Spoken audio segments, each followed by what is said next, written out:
I'm really scared. That's why they call it brave, right? You're scared and you do it anyway. Some of you may remember my story from a couple of years ago. My mom was bipolar. My mother was completely unable to hold a job or even care for herself for most of her life, let alone care for her children.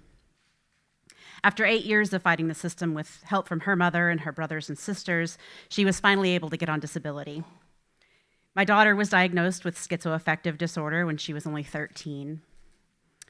And not long after I did Brave 2 years ago, my son had his first psychotic break just before Christmas. That was almost 2 years ago.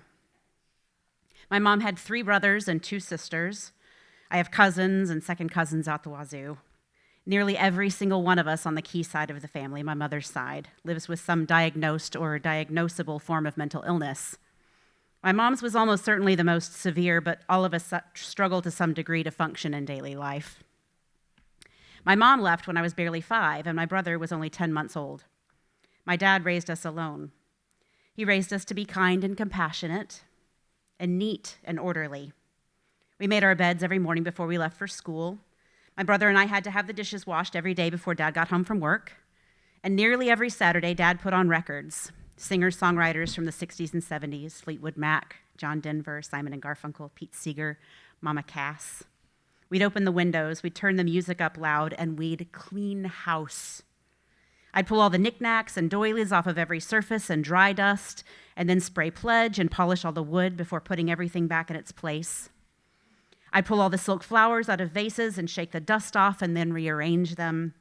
We'd move all the furniture and vacuum under everything. It was ritual. After the age of 5, I never lived with my mother. My father raised me to be neat and tidy. But my mother's blood pumps strong through my heart and through my brain.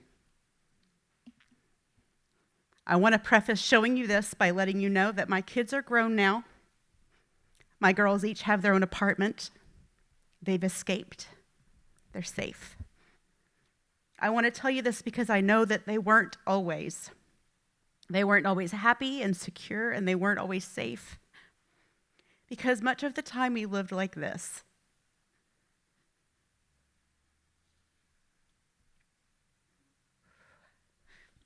My friend Lauren has known me for 6 years. She's known my heart. She's known my many financial struggles. She's known when my daughter Bailey and I were going to therapy and Bailey was trying new antipsychotic meds. Lauren knew when I was physically debilitated from severe depression. She knew when I was having trouble in my relationship, and then knew what was in my heart as I was breaking up with my fiance of 5 years. She's been a part of every major decision I've made in 6 years, and probably most of my minor decisions too. But she didn't know this. Lauren knew me inside and out, but she didn't know this. Almost no one knew this dirty secret, and those that I told never could fully understand how bad it really was. How do you say, you know that show Hoarders? Yeah, that could be me. I didn't share this part of my life with Lauren until long after my son moved back in with me. My son who hears other people's thoughts. My son who talks to angels. My son who attempted suicide. My son couldn't stand to be in a small room with a door, so he took over the entire downstairs portion of the house. The entire living area and the kitchen now belong to my son.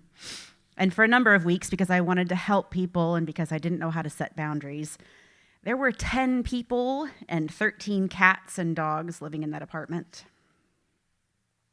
This is pet hair and nastiness I scraped off the stairs by hand because the vacuum cleaner broke long ago. By the time I got everyone out, the place was thoroughly thrashed. I'd almost always been able to say enough at some point and make a place livable again. But now I felt completely defeated. My son had his mental break, and I was having an emotional and physical one, and I got to a point where I just couldn't. As I said, everyone was gone now, and even though the 2 extra bedrooms were empty, Gideon couldn't stand the thought of being stuck in a room, so the downstairs belonged entirely to him. And at 22 years old, he poured hot, melted wax down the garbage disposal, not once, but twice. And when your house looks like this, you can't call management to come fix things, so I had no kitchen. I had no way to wash dishes or cook food for more than a year. For longer than a year, I brought home fast food or microwave dinners every single day. For well over a year, I got up at 5 a.m. to go to work, and then I'd stop at Taco Bell or Sonic or Walmart and get us food, and I'd drive home. I'd give Gideon his food, and I'd put on my blinders and trudge upstairs to my room. I'd eat, and then I'd take a shower, and I'd climb into my bed, and I'd stay there until it was time to go to work the next morning. For more than a year, every single thing that went into my room stayed in my room. When you live like this, it's never gone from your mind. Part of you is constantly worrying that management will come into the apartment that day. When you're at work laughing with your coworkers, part of you is always thinking about having to go back into that mess when work is over.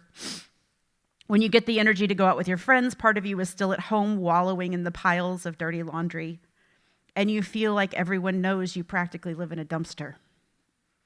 Part of you is feeling constant guilt and shame that you can't get your shit together enough to just throw out the garbage. Part of you is locked inside that room.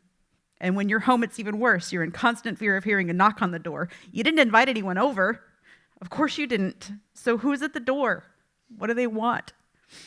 What will they see before you can slip through the crack of the door and out onto the front porch? What will they smell? Mentally healthy people don't live like this.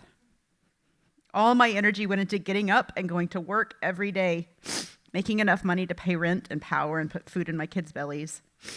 There was no energy for anything but the most basic of survival. And the energy it took to keep this part hidden took everything else inside me. The energy it kept to keep a smile on my face.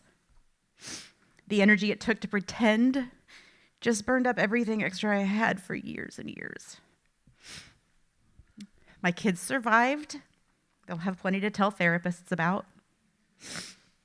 Plenty to make them kind and compassionate and accepting of others' faults. I got them out alive, not unscathed, but alive, anxious but strong. They have tools in their belts to get them through almost anything. They know how to survive, and they know how to do it with a sense of humor, these kids. And I've almost made it out alive. I left all this behind. I pulled out what was salvageable, and I just left the rest because that ship was sinking and it was taking me with it.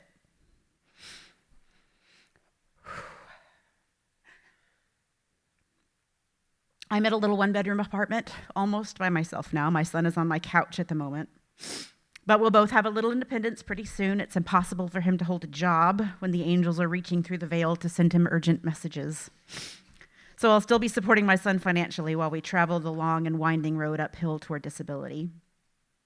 It's been 2 long months in my new apartment, and it hasn't been easy sharing my little space. Gideon is nocturnal and loud, and nobody ever taught him to do the dishes every day.